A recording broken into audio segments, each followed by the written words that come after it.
நம்ம பார்க்க போகிற டாபிக் வந்து ஓம்ஸ் லா, ஓமின் விதி. இந்த ஓம்ஸ் லா வந்து நம்ம 10th ஸ்டாண்டர்ட்லேயே படிச்சிருப்போம், 12th படிச்சிருப்போம், அப்புறம் வந்து பிஇயில் படிப்போம். எலக்ட்ரிக்கல் இன்ஜினியரிங் எடுத்த எல்லாருமே ஓம்ஸ் லா நிச்சயமாக படிப்போம். ஓம்ஸ் லா, கிர்ச்சாஃப்ஸ் லா, அப்புறம் வந்து Lenz's law, Faraday's law of electromagnetic induction, Coulomb's law. இந்த 5மே ரொம்ப பேஸ். ஒரு கட்டடத்துக்கு எப்படி பேஸ் வந்து ரொம்ப அவசியமோ அதே மாதிரி இந்த 5 லாவும் ரொம்ப நல்லா தெளிவாக தெரிஞ்சிருக்கணும். அதாவது மேத்தமேட்டிக்கலாக ஒரு சும்மா ஒரு ஸ்டேட்மெண்ட்டாக சொல்லாமல் அதனுடைய சித்தாந்தம் என்ன, அதனுடைய உண்மையான விளக்கம் என்ன அப்படிங்கிறத தெரிஞ்சுக்கணும். ஓம்ஸ் லா வந்து ரொம்ப சிம்பிள். சொல்கிறப்ப ஈஸியாக சொல்லுவோம். எந்த லாவுமே ஈஸியாக தான் சொல்ல முடியும். இப்போ E = mc² அப்படின்னு சொல்லுவோம். இந்த E = mc² அப்படிங்கிறது ஈஸியாக ப்ரொனவுன்ஸ் பண்ண முடியும். பட் ஆனால் அதை வந்து புரிந்து கொள்வது மிக கடினம். அது ஸ்டீவன் ஹாக்கின்ஸ் அப்படிங்கிற ஒரு பெரிய ப்ரொஃபஸர் சொல்லுவார், 3 பேருக்கு தான் நல்லா தெரியும் அப்படிம்பார். ஒன்று ஆல்பர்ட் ஐன்ஸ்டீன், ரெண்டாவது ஆல்பர்ட் ஐன்ஸ்டீன் தீசிஸை எவாலுவேட் பண்ண ப்ரொஃபஸர், அவர் கேம்பிரிட்ஜ் யூனிவர்சிட்டி ப்ரொஃபஸர் அவருக்கு. இன்னொன்று சந்திரசேகர் லிமிட் கண்டுபிடிச்ச இன்னொருத்தர், அவருக்கு தான் ரொம்ப நல்லா தெரியும் அப்படின்னு சொல்லுவார். அது மாதிரி எந்த ஒரு லாவையும் நம்ம ஈஸியாக சொல்லிட முடியும். பட் அதான் அதனுடைய விளக்கத்தை வந்து தெரிந்து கொள்வது மிக மிக அவசியமாக இருக்கும், கொஞ்சம் கடினமாகவும் இருக்கும். பட் ஆனால் ஓம்ஸ் லா அவ்வளவு கடினமான விஷயம் இல்லை. தியரி ஆஃப் ரிலேட்டிவிட்டி மாதிரி ரொம்ப சிம்பிள். ஓம்ஸ் லா என்ன சொல்றாரு அப்படின்னா, இங்கிலீஷில் வந்து temperature remains constant, current flowing through a conductor is directly proportional to the voltage and inversely proportional to the current. inversely proportional to the resistance அப்படின்னு அர்த்தம். அதாவது மாறாத வெப்பநிலையில் கடத்தியில் பாயும் மின்சாரமானது மின் அழுத்தத்திற்கு நேர் விதத்திலும் மின் தடைக்கு எதிர் விதத்திலும் இருக்க முடியும். அப்போ அதில் 3 டேர்ம் வருது. ஒன்று மின்சாரம், இன்னொன்று மின்னழுத்தம், இன்னொன்று மின் தடை. மின்சாரம் அப்படிங்கிறது கரண்ட், மின்னழுத்தம் அப்படிங்கிறது வோல்டேஜ், மின் தடை அப்படிங்கிறது ரெசிஸ்டன்ஸ். இப்போ ஃபர்ஸ்ட் கரண்ட் அப்படின்னா என்னன்னு பார்ப்போம். இந்த கரண்ட்டுங்கிற வார்த்தையை நம்ம பல இடங்கள்ல நடைமுறை வாழ்க்கையில பிரயோகப்படுத்துவோம். ஜென்ரலாக கரண்ட்டுங்கிற வார்த்தை அடிக்கடி யூஸ் பண்ற இடம் கரண்ட் அக்கௌண்ட் அப்படிம்போம். கரண்ட் அக்கௌண்ட்னா நடப்பு கணக்குன்னு அர்த்தம். 2 விதமாக கணக்கில் நிறைய அக்கௌண்ட்ஸ் இருக்கு. அதில் வந்து நமக்கு வந்து சேவிங்ஸ் அக்கௌண்ட், இன்னொன்று current account. A student cannot eligible for opening a current account unless otherwise he has to do some business or அவர் எக்ஸ்போர்ட்டராக இருந்தால் பண்ணலாம். அவங்களுக்கு கரண்ட் அக்கௌண்ட் அவசியம், இட் இஸ் மேண்டேட்ரி. இப்போ நம்ம அதை விட்டுருவோம். அப்போ கரண்ட் அக்கௌண்ட்னா நடப்பு கணக்குன்னு அர்த்தம். கரண்ட் ஈவெண்ட் அப்படிம்போம். கரண்ட் ஈவெண்ட்னா நடக்கிற சம்பவம். கரண்ட் ரன் ரேட் அப்படிம்போம். இப்போ என்ன கரண்ட் ரன் ரேட் இங்கிலீஷ் கிரிக்கெட்டில் யூஸ் பண்ணுவோம்.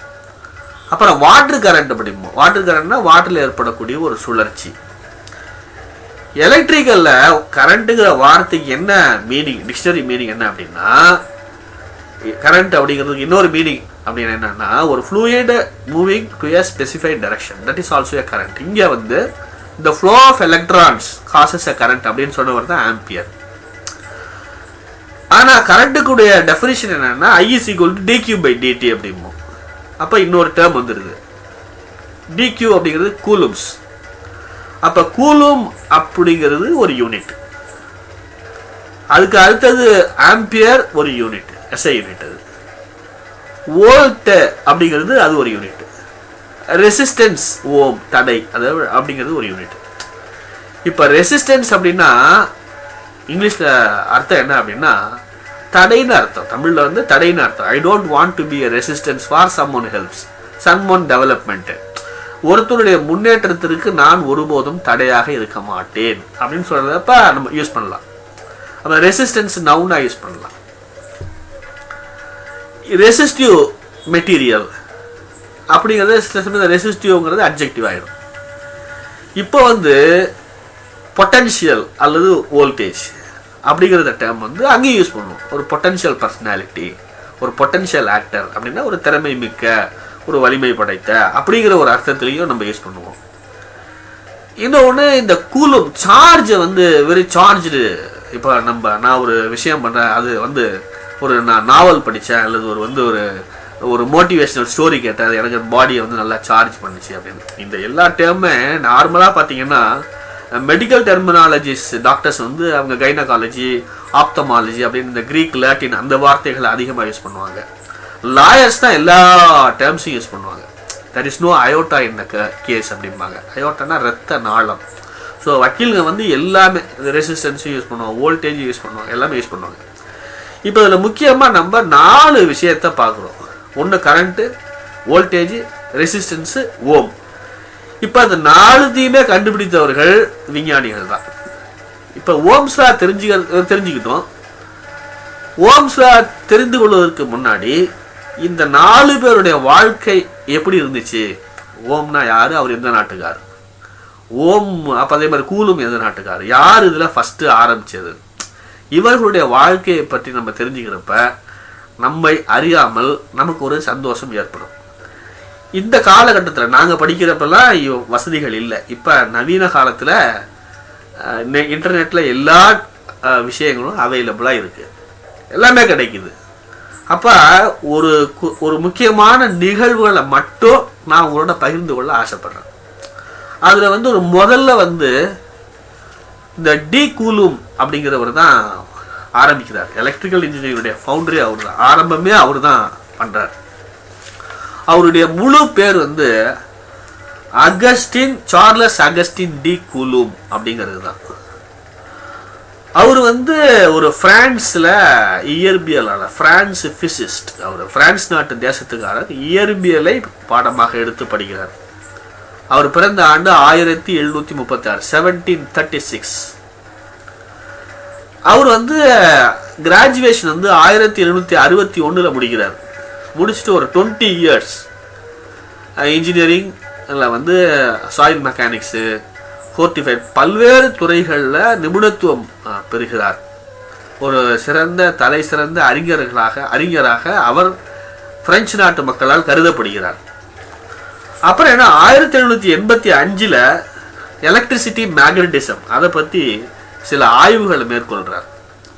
இந்த ஆய்வுகளை மேற்கொள்கிறப்ப அவர் என்ன பண்ணுறாரு அப்படின்னா, இந்த பாசிட்டிவ் சார்ஜ்னா என்ன, நெகட்டிவ் சார்ஜ்னா என்ன, பாசிட்டிவ் சார்ஜ் ஒன்று எதிர்க்கும், ரிப்பல் பண்ணும்.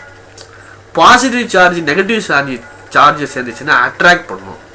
அந்த சார்ஜினுடைய ஒரு பார்ட்டிகளுடைய சார்ஜ் எப்படி இருக்கு அப்படிங்கிறதெல்லாம் ஸ்டடி பண்ணி நிறைய ஆய்வு கட்டுரைகளை அவர் வெளியிடுறார். வெளியிட்டு அவர் முக்கியமாக இதை மட்டும் பதிவு பண்ணுறார். ஒரு விஷயத்தை அவர் மிஸ் பண்ணுறாரு. என்ன விஷயம் அப்படின்னு சொன்னீங்கன்னா, நார்த் போல் மேக்னெட்டில் நார்த் போல் ரிப்பல் ஆகும், நார்த் போலும் சவுத்து போலும் அட்ராக்ட் ஆகும். அது அவர் he did not concentrate on it.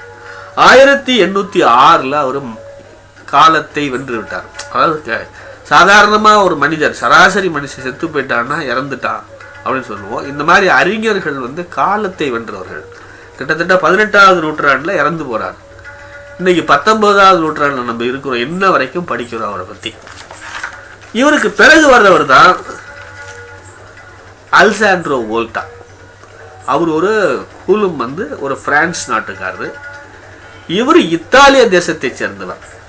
இத்தாலிய தேசத்தை சேர்ந்து இவர் 1745 பிறக்கிறார். 1745 அவருடைய வருடம், பிறந்த வருடம். அவரும் இயற்பியலை எடுத்து படிக்கிறார். ஆக்சுவலா இந்த அறிஞர்கள் எல்லாமே இயற்பியலை மட்டுமே படிக்கிறது இல்லை, 4 விஷயங்கள்ல அவங்க தெளிவா இருக்கிறாங்க.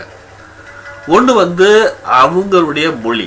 எப்பொழுதுமே நம்மளுடைய தாய்மொழி, ஒரு தெலுங்கோ, மலையாளமோ, கன்னடமோ, அந்த மொழியில ஒரு புலமை இருக்க வேண்டும். அந்த மாதிரி அவங்க அதுல மிகப்பெரிய புலமை அடையாங்க. நம்ம அதுல அந்த அவ்வளவு நம்ம வீக்கா இருக்கும். பட் அவங்க அதுல உள்ள இலக்கியங்கள், இலக்கணங்கள் எல்லாத்தையும் தெளிவா படிக்கிறாங்க. பிறகு பிசிக்ஸ் படிக்கிறாங்க, அப்புறம் கெமிஸ்ட்ரி படிக்கிறாங்க, அப்புறம் மேத்தமேட்டிக்ஸ் படிக்கிறாங்க. ஒரு 4 துறையில வல்லுநர்களாக இருக்கிறாங்க. ஏன் இந்த 4 துறையிலேயே அவங்க வல்லுநராக இருக்கணும் அப்படின்னா, ஒன்று மொழி. ஒரு மொழியை தெளிவாக நம்ம தெரிஞ்சுக்கிட்டோம்னா தான் அந்த மொழியினுடைய ஆழத்தை அது நம்மளுடைய கண்டுபிடிப்பை அந்த மொழியில எழுத முடியும். உதாரணமா வந்து ரவீந்திரநாத் தாகூர் எழுதிய கீதாஞ்சலி அவர் வங்க மொழியில தான் எழுதுறாரு. பிற்காலத்துல அவரே அதை மொழிபெயர்க்கிறார். அதுக்கு அவருக்கு நோபல் பரிசு கொடுக்குறாங்க. காந்தி எழுதிய சத்திய சோதனை குஜராத் மொழியில் எழுதப்பட்டது. பிற்காலத்தில் அது ஆங்கிலத்தில் மொழிபெயர்க்கப்பட்டது. அது தமிழில் மொழிபெயர்த்தாங்க, அப்போ தெலுங்குல மொழிபெயர்த்தாங்க, எல்லா இடத்துலையும் மொழிபெயர்க்கிறாங்க. ஸோ நம்ம எந்த மொழியில திங்க் பண்ணுறோமோ அந்த மொழியில ஈஸியாக அதை வந்து நம்ம வெளிப்படுத்த முடியும். அப்படி இல்லை அப்படின்னா அதுக்கு மைண்ட் என்ன பண்ணணும்னா அதுக்கு இணையான ஆங்கில சொற்களை நம்ம அது தேடும். பட் அதுக்கான புலமையை வந்து நம்ம வளர்த்துக்கிட்டோம் அப்படின்னா அது ஜென்ரலாக நேருவை பற்றி சொல்கிறப்ப Nehru he use to think in English and speak in Hindi அப்படிம்பாங்க. இங்கிலீஷில் திங்க் பண்ணுவார். நம்ம எந்த மொழியில் திங்க் பண்ணுறோமோ அந்த மொழி தான் தாய்மொழியாக கருதப்படும். அப்போ திங்க் பண்ணுற மொழியில் ஒரு டிரான்ஸ்லேஷனே இருக்காது. அங்கே ஒரு இன்டர்பிரேட்டரி மெக்கானிசம் அங்கே கிடையாது. மைண்டில் டைரெக்டாக அப்படியே வந்து விழுவும். ஒரு ஜோக்கை வந்து தமிழில் சொல்கிறதுக்கும் அதே ஜோக்கை இங்கிலீஷில் கன்வெர்ட் பண்ணி சொல்கிறப்பையும் ஆடியன்ஸோட ரெஸ்பான்ஸ் ரொம்ப கம்மியாக இருக்கும். அதை நான் பல சமயங்களில் வகுப்பறையிலேயே நான் பார்த்துருக்கேன். யார் அந்த விரும்புவாங்க அப்படின்னா அந்த மொழி தெரிந்தவர்கள். ஏன்னா அதை வந்து நம்ம விரிவுபடுத்த முடியும். எதுக்கு வந்து மேத்தமேட்டிக்ஸும் ஃபிசிக்ஸும் கெமிஸ்ட்ரியும் படிக்கணும் அப்படின்னு சொன்னால் ஈஸியாக சுவிட்ச் ஓவர் பண்ண முடியுது. ஒன்று. இன்னொரு தகவல் உங்களுக்கு நான் சொல்கிறேன். அதாவது ஹோமி பாபா வந்து actually he did his BE at Cambridge university. அவருடைய ஃப்ரெண்டு தான் போர். அவர் சொல்லுவார் ஃபிசிக்ஸ் படிக்காமல் இன்ஜினியரிங் படித்தா நோபல் பரிசு வாங்க முடியாது. அதனால தயவு செஞ்சு நீ திருப்பி போய் ஃபிசிக்ஸ் படி அப்படிம்பாரு. அவர் திருப்பி அவர் வந்து ஃபிசிக்ஸ் படிப்பார். இது ஒரு தகவல். ரெண்டாவது வந்து என்ன அப்படின்னா ஒரு எக்ஸ்பெரிமெண்டல் ஃபிசிக்ஸ். எக்ஸ்பெரிமெண்டல் ஃபிசிக்ஸ்னா ஒரு ஆய்வுல நீங்க ஒரு தகவலை தெரிவிக்கிறீங்க அப்படின்னா அந்த தகவலை கணித வழியாகவும் நீங்க அதை நிரூபிச்சு காமிக்கணும். Mathematically it has to be proved. Unless otherwise it cannot be taken as அது வந்து அங்கீகரிக்கப்படாது அறிஞர்களால். இப்போ வந்து ஒரு மூலிகை பெட்ரோல் கண்டுபிடிக்கிறோம் அப்படின்னோம்னா அதுக்கான கெமிக்கல் ஈக்குவேஷன்ஸ்லாம் எழுதி இதுதான் இதனுடைய தாக்கம்னு சொல்லணும். சும்மா ஏதாவது நான் கண்டுபிடிச்சிட்டேன் அப்படின்னு சொன்னால் அதை ஏற்றுக்கொள்வது சாத்தியமல்ல. அது டெக்ஸ்ட் புக்குக்கு வராது. அது ஏதோ ஒரு படைப்பாக கருதப்படுமே தவிர அது டெக்ஸ்டில் எல்லாரும் உலகம் ஃபுல்லாக அதை படிக்கிற அளவுக்கு பண்ண முடியாது. அதுக்கு ஒரு அமைப்பு இருக்குது. இந்த அலெக்சாண்டர் வோல்டா வந்து 1745 பிறக்கிறாரு. 1744 ப்ரொஃபஸர் ஆஃப் பிசிக்ஸ் கோமோ அப்படிங்கிற ஒரு இடத்துல வந்து ராயல் ஸ்கூல் இன் கோமோ அப்படிங்கிற இடத்துல வந்து அவர் வந்து இட்டாலியிலேயே ப்ரொஃபஸராக இருக்கிறாரு. அப்புறம் 1766-68 வரைக்கும் அவர் கெமிஸ்ட்ரி படிக்கிறார். கெமிஸ்ட்ரி கேஸஸை பற்றி படிக்கிறார். இந்த பீரியட்ல பெஞ்சமின் பிராங்க்லின் ஒருத்தர் அமெரிக்கன் சயின்டிஸ்ட் வந்து என்ன எழுதுறாரு அப்படின்னா அவரு தான் அந்த மின்னலை பத்தி சொன்னார். மின்னலை வந்து அந்த காலத்துல வந்து என்ன சொன்னாங்கன்னா இது கடவுளுடைய கிரிகை அப்படின்னாங்க. அது கிடையாது. It is positively and negatively charge displacement of charges வந்து நகர்றதுனால ஏற்படக்கூடிய ஒரு ஒளி மாற்றம் தானே தவிர இது வந்து நிச்சயமா வந்து கிடையாது அப்படின்னு அவரு தன்னுடைய சொந்த மகனை வச்சு அதை ப்ரூவ் பண்ணி காமிப்பார்.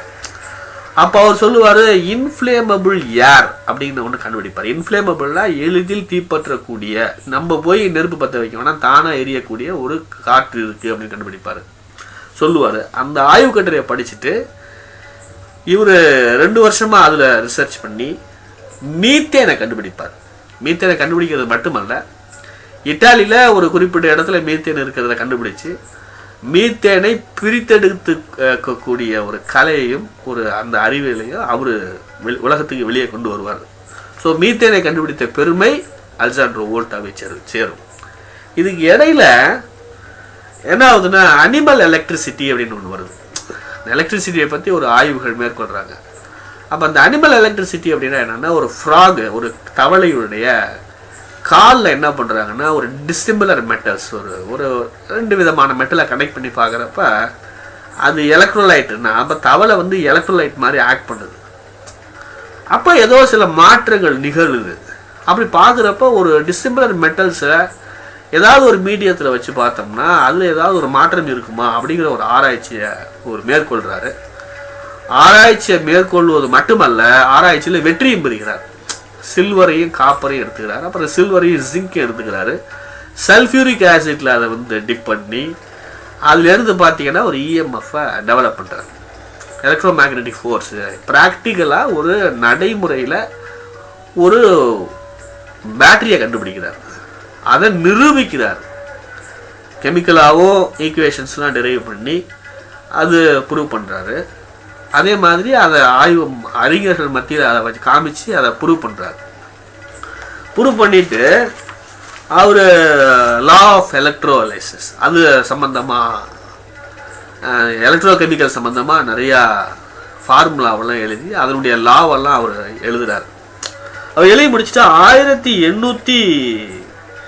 1819 ரிட்டையர் ஆகுறாரு. ஒரு யூனிவர்சிட்டியில் ஒர்க் பண்ணுறவர், ரொம்ப நாள் ஒர்க் பண்ணுறாரு, 20-25 வருஷமாக ஒர்க் பண்ணுறாரு. இவருடைய மிகப்பெரிய பிரபலியமான மனிதர் ஆகுறாரு. அவருடைய புகைப்படம், அவர் கண்டுபிடிப்பு எல்லாத்தையும் அந்த ஊர் நாட்டினுடைய நாணயத்தில், நம்ம ஊரில் வந்து காந்தி படத்தை போட்ட மாதிரி அவரை போட்டு அவரை பெருமை சேர்க்குறாங்க. அது மட்டுமல்ல, அவர் ஒரு எஸ்டேட்டில் இருக்காரு, கேம்னகோ அப்படிங்கிற ஒரு எஸ்டேட்டில் இட்டாலியில் இருக்கிறாரு. அந்த ஊருக்கு அந்த பேரை வைக்கிறாங்க, கேம்னகோ வோல்டா அப்படின்னு இன்னைக்கு இருக்கு. அந்த ஊர் இருக்கு. 1827 அவர் மரித்து போகிறார், இறந்து போகிறார். காலத்தை வெல்கிறார், இறக்கிறான்னு சொல்லக்கூடாது, காலத்தை வென்ற மனிதராக வாழ்கிறார். இவருக்கு பிறகு வர்றவர் தான் ஆம்பியர். ஆம்பியரோட முழு பேர் வந்து ஆண்ட்ரி மரியா ஆம்பியர். 1775, கிட்டத்தட்ட 30 ஆண்டுகளுக்கு பிறகுதான், 30 ஆண்டு காலம் வரைக்கும் மிகப்பெரிய மாற்றங்கள் இல்லை இந்த ஆய்வுகள். மீத்தேன் வரைக்கும் வருது, அதோட நிற்கிது. இந்த ஆம்பியரோட ஃபாதர் வந்து ஒரு பெரிய பிஸ்னஸ்மேன், வெரி ப்ராஸ்பரஸ் பிஸ்னஸ்மேன் அப்படிங்கிறாங்க. மிகப்பெரிய வசதி படைத்த மனிதர். அதனால அவர் என்ன பண்றாருன்னா, தன்னுடைய சொந்த மகனுக்கு மிகப்பெரிய ஆய்வு கூட ஒரு பெரிய லைப்ரரி செட் பண்ணி ஆசிரியர்களாக வரவழைச்சி படிப்பு சொல்லிக் கொடுக்குறாரு. மேத்ஸு, ஃபிசிக்ஸு, கெமிஸ்ட்ரி எல்லாம் சொல்லிக் கொடுக்குறாரு. இவர் கற்றுக்கிறாரு. 1793 பிரெஞ்சு ரெவல்யூஷன்ல அவங்க அப்பாவை கில்லட்டின்ல கொன்னுடுறாங்க, அப்பாவை இழந்துடுறாரு. அப்புறமேல 1799 ஜூலி கெரான் அப்படிங்கிற ஒரு லேடிய கல்யாணம் பண்றாரு. 1802 he appointed as a professor. அவர் ரெகுலரா காலேஜில் போய் படிக்கலனாலும் அவருடைய அறிவு கூர்மை திறமையை வச்சு அவருக்கு ஒரு பேராசிரியர் பட்டம் கொடுக்குறாங்க. அங்கே ஃபிசிக்ஸ் அண்ட் கெமிஸ்ட்ரி ரெண்டுமே எடுக்கிறார் ஒரு யூனிவர்சிட்டியில். லயான் அப்படிங்கிற ஒரு இடத்துல இருக்கிறாரு. ஒரே ஒரு குழந்தை அவருக்கு, அந்த குழந்தையோடய வாழ்றாரு. 1803 அவங்க ஒய்ஃபும் இறந்து போயிடுறாங்க. அப்பாவை வந்து கில்லட்டின்ல கொண்டுடுறாங்க. அம்மா ஒய்ஃப் வந்து 1803 இறந்து போயிடுறாங்க. அப்புறமேல 1804 ஒரு பாலிடெக்னிக்கில் ஒர்க் பண்ணுறாரு. அப்புறம் ஒய்ஃப் இறந்த பிறகு அது வருத்தம் ஏற்பட்டதுனால அவர் பாரிஸ் போகிறார். பிரெஞ்சு நாடுடைய தலைநகரம் பாரிஸுக்கு போகிறாரு. பாரிஸில் போய் ஒரு இடத்துல ஒர்க் பண்ணுறாரு. அப்புறம் போயிட்டு அதே ஒரு அந்த பல்கலைக்கழகத்தில் பேராசிரியராக மேத்தமேட்டிக்ஸ் ப்ரொஃபஸராக இருக்கிறாரு. 809 வரைக்கும் ஒரு 5 இயர்ஸ் அங்கே இருக்கிறாரு. இதுக்கு இடையில ஒரு 1820 டேனிஷ் பிசிஸ்ட், டேனிஷ் நாட்டினுடைய ஒரு இயற்பியலாளர் வந்து ஹான்ஸ் கிறிஸ்டின் ஆர்ஸ்டட், அவர் என்ன பண்றாருன்னா அலெக்சாண்ட்ரோ வோல்டா கண்டுபிடிச்ச மின்கலத்தை வச்சுக்கிட்டு ஒரு ஆய்வு பண்றப்ப மேக்னெட்டிக் காம்பஸ் பக்கத்தில் இருக்கிற நீடில் வந்து டிஃப்ளெக்ட் ஆகுது. இந்த டிஃப்ளெக்ஷனை பார்த்துட்டு அவர் என்ன சொல்றாரு, there will be a relation between an electricity and magnetism அப்படின்னு இவர்கிட்ட சொல்றாரு. ஸோ ஆம்பியர் வந்து தீவிரமா இது ரெண்டுத்துக்கு என்ன ஒரு கனெக்ஷன் இருக்கும் அப்படிங்கிறத பத்தி ஒரு பெரிய ஆய்வு மேற்கொள்றார். அந்த ஒரு லேப்ல வந்து நிறைய ஆய்வுகளை மேற்கொண்டு 1827 ஆய்வு கட்டுரைகளை நிறைய வெளியிடுறார். ஆய்வு கட்டுரைகளை வெளியிட்டு மட்டுமல்ல, எலக்ட்ரோ டைனமிக்ஸ் அப்படிங்கிற வேர்டை இவர் தான் காயின் பண்றார். Steady state, dynamic state, 2 state இருக்கும். ஸ்டெடி ஸ்டேட் எலக்ட்ரிசிட்டி நம்ம படிச்சிருக்கோம். எலக்ட்ரோ டைனமிக்ஸ் அப்படிங்கிறதுல ஒரு வேர்டை காயின் பண்றாரு. இவர் ப்ராப்பரா ஒரு எஜுகேஷன் இல்லை, ஒரு வீட்டிலேயே படித்தவர், மிக வசதியான மனிதர். வாழ்க்கையில பல சோகங்களை சந்தித்தவர். இருந்தாலும் 1827 ராயல் சொசைட்டி, லண்டன்ல உள்ள ராயல் சொசைட்டில மெம்பர் ஆகுறாரு. That is invited post. நான் அப்ளை பண்ணி நம்ம பண்ண முடியாது, IEEE மாதிரி அப்ளை பண்ணி வாங்குறது இல்லை, அவங்க கூப்பிடுறாங்க நீ வாங்க அப்படின்னு. 1828 royal studios academy of science அதுல போய் இவர் பண்றார். இப்ப முக்கியமா என்னன்னா, கூலும் விட்டது வந்து ஒரு விஷயம், கூலும் வந்து ஒரு விஷயத்தை மிஸ் பண்ணிடுறாரு. ஏன்னா அவர் உடல்நிலை அந்த காலகட்டத்தில் அவரால் முடியல. எலக்ட்ரிசிட்டி அந்த கூலும் வரைக்கும் கண்டுபிடிக்கிறாரு, சார்ஜ் டு பார்ட்டிகல்ஸை பற்றி ஆய்வு பண்ணுறாரு. இந்த எலக்ட்ரிசிட்டிக்கும் மேக்னட்டிஸுக்கும் உள்ள ரிலேஷன்ஷிப்பை வந்து அவர் படிக்கல. அலெக்சாண்டர் வோல்டா வந்து வோல்டேஜை டெவலப் பண்ணி அதில் பேரு புகழ் வாங்கி மரித்து போகிறார். இவர் இரண்டத்தையும் கனெக்ட் பண்ணுறார். இவருக்கு பிறகு கொஞ்ச நாள் கழிச்சு ஜெர்மானிய நாட்டில் ஒரு அறிவியலாளர் தோன்றுறார். அவர் தான் சார்ஜ் சைமன் ஓம் அப்படிங்கிறவர். அவருடைய அப்பா பேரு சார்ஜ், சைமன் ஓம் தான் அவருடைய ஒரிஜினல் பேரு. 1789 பிறக்கிறார். பிறக்கிறப்ப father was a very highly respected person. ஆம்பியரோட அப்பா பெரிய பணக்காரர், ஆனால் இவர் வந்து சமூகத்தில் மிகவும் அங்கீகரிக்கப்பட்ட மிக உயர்ந்த மனிதராக இருக்கிறார். ரெண்டாவது மிகப்பெரிய அறிவாளியாகவும் இருக்கிறார். அதனால என்ன பண்றாரு, தன்னுடைய பையன்களுக்கு குழந்தைகளுக்கு இவரே பாடம் சொல்லி கொடுக்குறாரு. பிசிக்ஸ், மேத்தமேட்டிக்ஸ், கெமிஸ்ட்ரி இதை இவரே பாடம் நடத்துறாரு. 1806 ஒரு 17வது வயசுல ஒரு மேத்தமேட்டிக்ஸ் ப்ரொஃபஸரா ஒரு இடத்துல ஜாயின் பண்றாரு. அப்புறம் மேல வந்து இவர் ஆயிலர், அப்புறம் வந்து பல்வேறு கணிதம், அட்வான்ஸ் மேத்தமேட்டிக்ஸ் அதெல்லாம் படிக்கிறாரு. படிச்சுட்டு ஒரு பிரைவேட் ஸ்கூல்ல போய் ஒர்க் பண்றாரு, ஒரு டியூட்டரா ஒர்க் பண்றாரு 1809. அப்புறம் 1821 PhD ரிஜிஸ்டர் பண்ணி எர்லாங்ஜென் அப்படிங்கிற ஒரு ஜெர்மனியில உள்ள ஒரு பல்கலைக்கழகத்துல PhD முடிக்கிறார் 1811. அந்த பல்கலைக்கழகத்துல லெக்சரரா இருக்கிறார். லெக்சரரா இருக்கிறப்ப அவர் என்ன ஃபீல் பண்றாரு, லெக்சரரா இருந்தா ஒன்றும் பெருசா சாதிக்க முடியாது, இது கேனாட் அச்சீவ் எனிதிங், அது வந்து ஒரு சாதிக்கிறதுக்கு சரியான இடமா இருக்காது அப்படின்னு சொல்லிட்டு அந்த வேலையை விட்டுறாரு. விட்டுட்டு என்ன பண்றாரு, மேத்தமேட்டிக்ஸ் ப்ரொஃபஸரை விட்டு பாவேரியன் கவர்மெண்ட் அப்படின்னு ஒரு கவர்மெண்ட்ல ஒரு ஸ்கூல்ல, ஒரு புவர் ஸ்கூல்ல போய் ஒரு மேத்தமேட்டிக்ஸ் டீச்சரா இருக்கிறாரு. அங்க ஒரு மேத்தமேட்டிக்ஸ் டீச் பண்றப்ப இவருக்கு ஒரு ஐடியா வந்து ஜியாமெட்ரியில நிறைய புக்ஸ் எல்லாம் எடுக்கிறாரு. புக்ஸ் எல்லாம் எழுதி அதை என்ன பண்றாரு, பருஷியா அப்படிங்கிற ஒரு அரசாங்கத்துடைய ராஜாவுக்கு அதை அனுப்புறாரு. இந்த ராஜா பார்த்துட்டு ஹைலி கிரௌடட் ஸ்கூல், ஒரு பயங்கரமான கூட்டமாக உள்ள ஒரு பள்ளிக்கூடத்துக்கு நீங்கள் வாத்தியாரா போக முடியுமான்னு கேட்குறாரு. ஓம் வந்து அக்செப்ட் பண்ணி, நான் அவர் சொல்கிற இன்னொரு கண்டிஷன் என்ன சொல்கிறாருன்னா, நீங்கள் ஃபிசிக்ஸ் கெமிஸ்ட்ரி ரெண்டுமே நடத்தணுங்கிறாரு. ஸோ அப்படி பார்க்குறப்ப இவர் அக்செப்ட் பண்ணுறாரு. ஏன் அக்செப்ட் பண்ணுறாரு அப்படின்னா, அந்த பள்ளிக்கூடத்தில் வந்து ஃபிசிக்ஸ் லேப் வந்து ரொம்ப தரமான லேபாக இருக்குது. ஸோ தன்னுடைய ஆய்வுகளை அங்கே மேற்கொள்ளலாம் அப்படிங்கிற ஒரு ஆசையில் அந்த பள்ளிக்கூடத்தில் போய் சேர்றார். அந்த பிசிக்ஸ் லேப்ல சேர்ந்து 1827 இந்த எலக்ட்ரிக் சர்க்கியூட்ஸ் பற்றி ஒரு புக் எழுதுறார். சர்க்கியூட் தியரி, சர்க்கியூட்ஸ் அப்படிங்கிற வார்த்தையை இவர் தான் காயின் பண்ணுறாரு. அந்த பேப்பர் வாஸ் ரிஜெக்டட். அந்த பேப்பரை ரிஜெக்ட் பண்ணுறாங்க. இவருக்கு கோவம் வந்து வேண்டாம், அந்த வேலையே வேண்டாம், வேலையை தூக்கி போட்டுட்டு வெளியே வர்றாரு. வெளியே வந்துட்டு 1833 வந்து ஒரு பாலிடெக்னிக்ல ஜாயின் பண்றாரு. 1852 அதே பாலிடெக்னிக்ல ப்ரொஃபஸரா ப்ரொமோஷன் ஆகி அங்க இருக்கிறாரு. 1833 பாலிடெக்னிக்ல இருக்கிறாரு. 1852 he became a professor of experimental physics at University of Munich. Munich ஜெர்மன்ல உள்ள ஒரு பல்கலைக்கழகத்துல எக்ஸ்பெரிமெண்டல் பிசிக்ஸ் பண்றதுக்கு ஒரு பேராசிரியராக நியமிக்கப்படுகிறார்.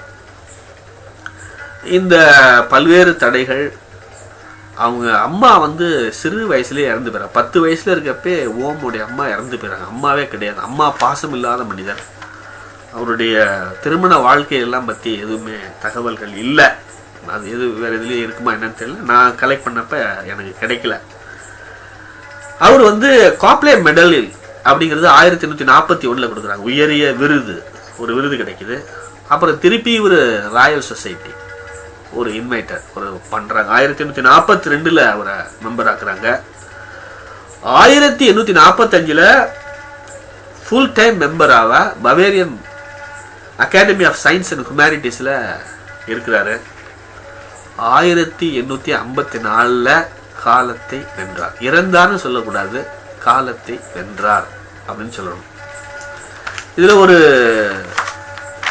தகவல் என்ன அப்படின்னா, முதல்ல வந்தவர் கூலும். கூலும் பிறந்த வருடம் 1736. அவர் தான் 17th செஞ்சுரியில தான் எல்லாருமே பிறக்கிறாங்க. Alexander Volta 1745, Ampere 1775. 30 years gap. 36க்கு 45க்கு கிட்டத்தட்ட இதுல ஒரு 10 வருஷம். இவங்க 2 பேரும். சயின்ஸ் எப்பொழுதுமே ஸ்லோவா தான் குருவா, ஃபாஸ்டா போகாது. இன்ஜினியரிங் கொஞ்சம் ஃபாஸ்டா இருக்கும், டெக்னாலஜி ரொம்ப ஃபாஸ்டா இருக்கும். இப்ப நான் பேசுற கேமரா ரொம்ப சின்ன கேமராவில் நான் உங்களுக்கு முன்னாடி பேசுறேன். இவ்வளவு நவீன வசதி வீட்டிலேயே உட்காந்துக்கிட்டு நான் என்னால் பேச முடியுது அப்படின்னா இந்த டெக்னாலஜி குரோத் தான். இன்ஜினியரிங்க்கு டெக்னாலஜிக்குள்ள டிஃபரன்ஸ் என்ன அப்படின்னா, டெக்னாலஜி ரொம்ப ஃபாஸ்ட்டாக இருக்கும். Catering technology, marine that is catering technology, fashion technology. இந்த டெக்னாலஜினா இட் வில் குரோ ஃபாஸ்ட். இன்னைக்கு இருக்கிறது நாளைக்கு மாறும். கம்ப்யூட்டர் டெக்னாலஜி பார்த்தீங்கன்னா இப்போ ஆப்பிள்ங்கிறான், ஐபாடுங்கிறான், நம்மளாம் வந்துக்கிட்டே இருக்கும். தொடர்ந்து ஆய்வுகள் மேற்கொண்டு என்னென்ன ஆட் பண்ண முடியுமோ எல்லாமே ஆட் பண்ணிக்கிட்டே பண்ண முடியும். But engineering application of science ரொம்ப ஸ்லோவாக வளர்றதுனால இன்ஜினியரிங் கொஞ்சம் ஸ்லோவாக தான் வளருது. இப்போ டிரான்ஸ்ஃபார்மர் நம்ம பார்க்குறோம், அந்த காலத்துலேருந்து இந்த காலம் வரைக்கும் அதே டிரான்ஸ்ஃபார்மர் தான். இப்போ வைஸ் சான்சலர் இருக்கிறார் அப்படின்னா அவர் அந்த காலத்தில் என்ன டிரான்ஸ்ஃபார்மர் பார்த்தாரோ அதே டிரான்ஸ்ஃபார்மர் தான் இன்னையும் அவர் பார்க்க முடியும். அவர் மட்டும் இல்லை, முதல் மந்திரியாக இருந்தாலும் யாராக இருந்தாலும் அதுதான் பார்க்க முடியும். அதில் பெரிய மாற்றங்களை கொண்டு வர முடியாது. அது சின்னதாக்கவோ அது சிப்பு சைஸு கொண்டு வர்றதோ அது சாத்தியம் இல்லை. இப்போ ஆம்பியர் 1775, ஓம் 1789. 17வது நூற்றாண்டில் தான் எல்லாருமே பிறக்கிறாங்க. இவர்கள் இறந்ததெல்லாம் பார்த்தீங்கன்னா ஒரு கர்னலாஜிக்கல் ஆர்டர், ஒரு ஆர்டர்ல அப்படியே வர்றாங்க. 734, 45, 75, 89 இப்படித்தான் வர்றாங்க. இவங்க இறைவனடி காலத்தை வென்ற வருடம் எந்த வருஷம் பார்த்தீங்கன்னா 1806. ஃபர்ஸ்ட் டி கூலும் தான் இறக்கிறார் 1806. அவர் அலெக்சாண்டர் வோல்டா 1827, ஆம்பியர் 1836, ஓம் 1854. இப்படியே தான் அதே மாதிரி பிறந்த மாதிரியே வரிசையா அவங்க இறந்து போறாங்க. இவங்க இந்த எத்தனை வருஷம், ஆம்பியர் இவர் 70 வருஷம் வாழ்ந்திருக்கிறார். அலெக்சாண்டர் வோல்டா 82 வயசு வரைக்கும் வாழ்ந்திருக்கிறார். ஆம்பியர் 61 வயசு, ஓம் 65 வயசு. ஆம்பியர் ரொம்ப சின்ன வயசுல இறந்து போயிடுறாரு, ஏன்னா ரொம்ப பாதிக்கப்பட்டு போயிடுறாங்க. பட் இந்த தடைகள் எல்லாம் தாண்டி இவங்க சாதிக்கிறாங்க.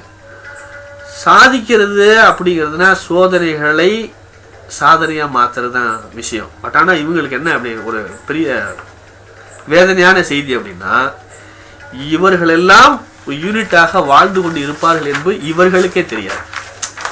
ஒரு ஆய்வு பண்றோம், ஒரு PhD பண்றோம் அப்படின்னா நமக்கு ப்ரொஃபஸர் போஸ்ட் கிடைக்குமா, இதை விட ஹையர் போஸ்ட் கிடைக்குமா அப்படிதான் நம்ம நினைச்சு ஆய்வு பண்றோமே ஒழிய, இது ஒரு சமூகத்துக்கு பயனுள்ளதா இருக்கும் அப்படிங்கிற எண்ணத்துல நம்ம பண்றது கிடையாது. பட் அவங்க பாருங்க, 1881 கிட்டத்தட்ட 30 வருஷம் கழிச்சு தான் இவங்களுக்கு ஒரு அங்கீகாரம் கிடைக்குது. எப்படி அப்படின்னா, an international convention signed in 1881.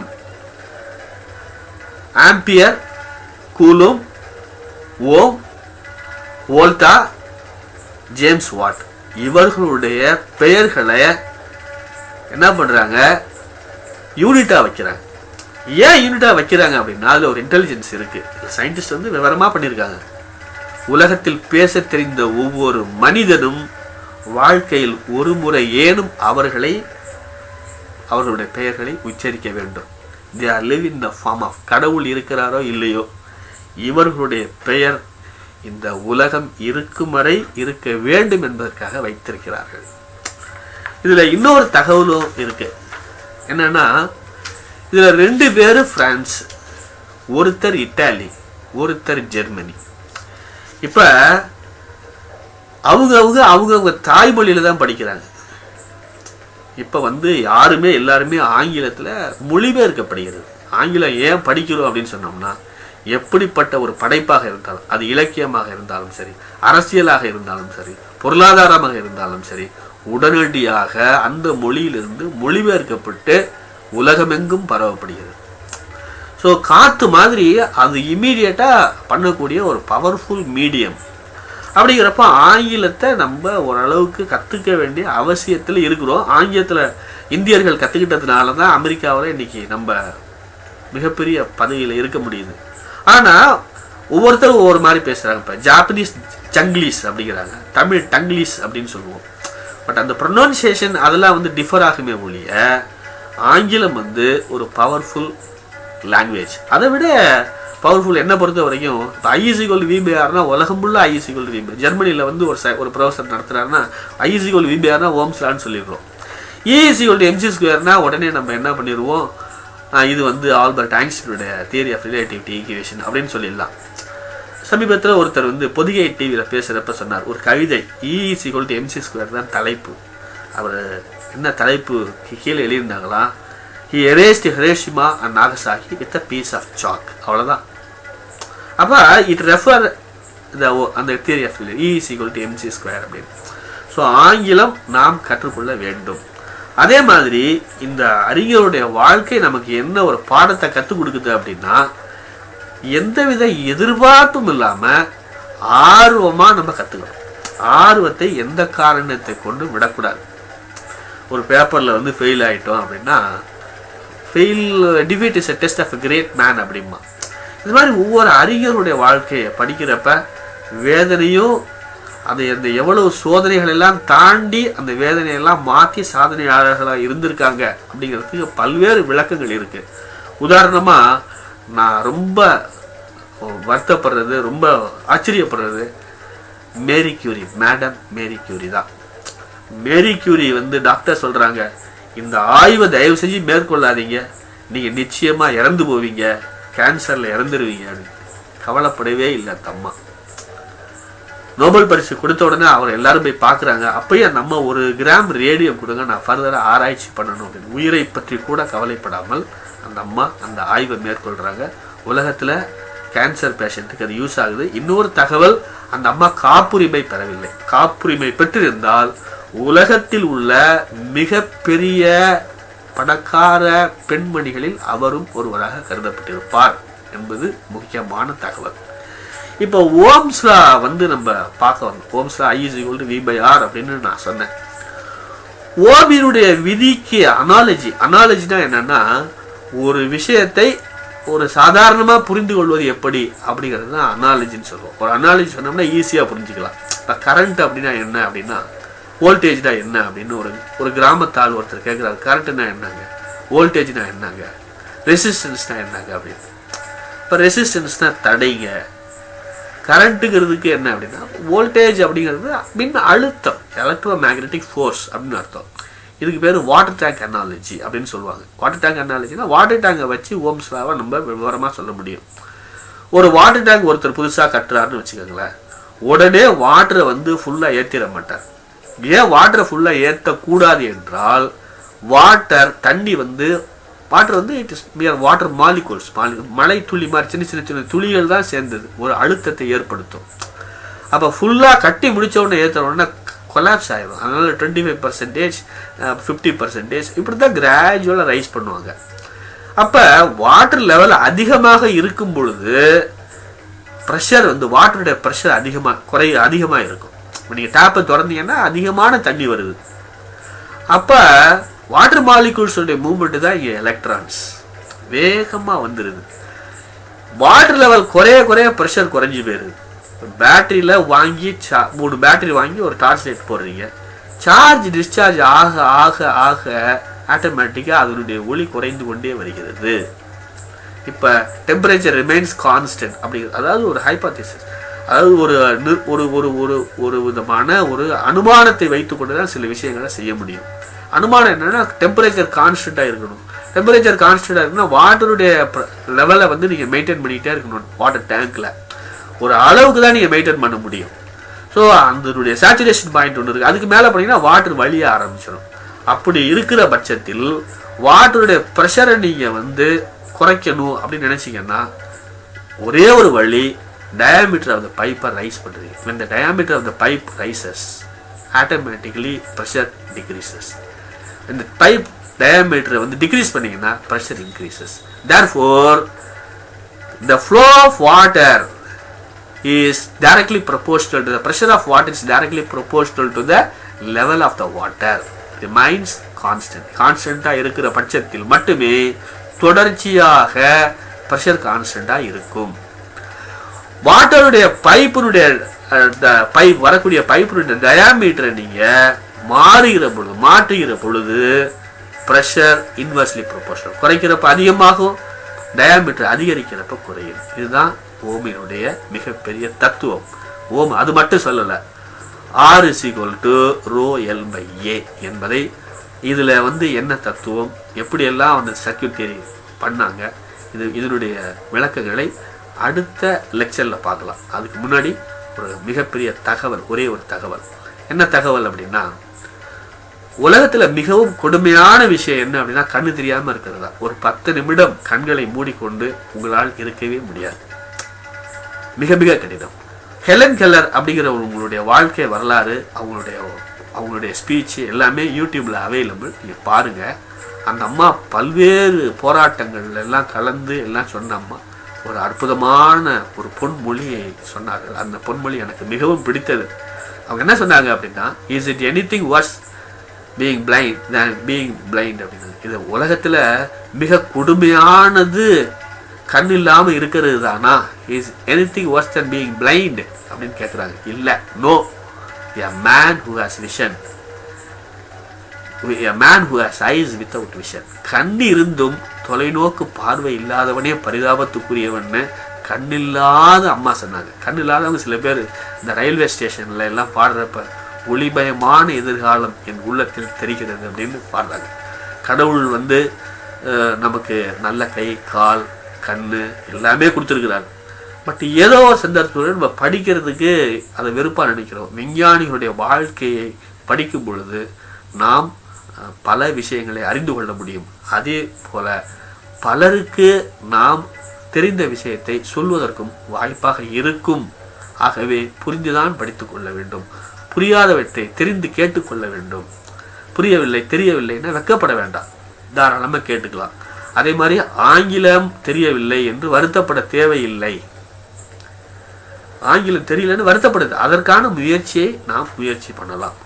3500 வார்த்தை இருக்கு ஆங்கிலத்துல மொத்தம் 5 லட்சம் வார்த்தை இருக்கு. GRM வேர்ட் லிஸ்ட்ல 3500 வார்த்தைகள் இருக்கு. அந்த வார்த்தைகளை வைத்துக்கொண்டு ஹிந்து பத்திரிகையில அதை கையில வச்சுக்கிட்டு, டிக்ஷனரி இல்லாம அதை வச்சுக்கிட்டு நீங்க படிச்சா கூட ஓரளவுக்கு நாம் புரிந்து கொள்ள முடியும். எந்த வார்த்தையாக இருந்தாலும் உடனடியாக டிக்ஷனரி எடுத்து ரெசிஸ்டன்ஸ் என்ன, ரிலக்டன்ஸ் என்ன, அவலான்ச் பிரேக் டவுன் என்ன, சிங்கர்னஸ் என்ன, இண்டக்ஷன் என்ன, எதை எடுத்தாலும் ஆங்கிலத்தினுடைய வேர்டு வெப் இருக்கு, கேம்பிரிட்ஜ் டிக்ஷனரி இருக்கு. எல்லாமே வந்து ஒரு கம்ப்யூட்டர் இருந்தால் நம்ம எல்லாத்தையுமே கற்றுக்க முடியும். கற்றுக்கொள்வோம், பிறருக்கு பயனுள்ள மனிதனாக வாழ்வோம் என்று கூறி இந்த லெக்சரை இதோடு முடித்துட்டு பார்ட் 2ல நம்ம சந்திப்போம்.